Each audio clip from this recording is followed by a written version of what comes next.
Temporary sedation for dogs is typically achieved through veterinarian-prescribed medications, like mild tranquilizers or sedatives.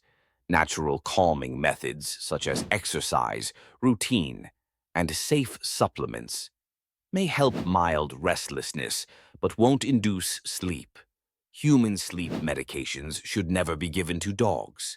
Any need for sedation should be discussed with the vet to ensure safety, correct dosage, and appropriate use.